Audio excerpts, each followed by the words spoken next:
Guys, এই lip বামটা পুরোটুকু আমি বানাইছি, একা কেউ বানায়নি। বলি কিভাবে বানাইছি। আমার কাছে একটা নর্মাল লিপ বাম ছিল, যেটার কোনো কালার ছিল না, কোনো ডিজাইনও ছিল না। সো এটা দিয়ে আমার বোরিং লাগতো ইউজ করতে। তো আমি করছি কি, ওটা একটু একটু করে 4টা ভাগে কাটছি। কাটার পর একটা চামচে ওই 4টা করে একটা ফার্স্টে দেওয়ার পরে আমার ইচ্ছে যে কোনো একটা লিপস্টিকের কালার দিছি।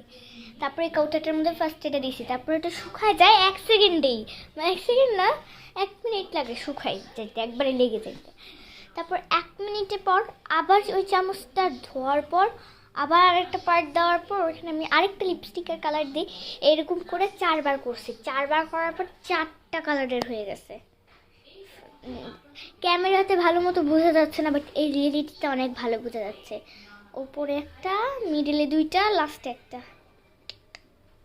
আরেক উপরে একটা স্টিকার লাগিয়ে দিয়েছি। অনেক সুন্দর। দাঁড়ান একটু খুলেও দেখাই। ও, এত সুন্দর। এটা আমার ফেভারিট লিপ বাম থাকলে এটা এটা আমি মার্কেটে বেচলে মনে হয় আমি 1 কোটি টাকা পাবো। Bye bye.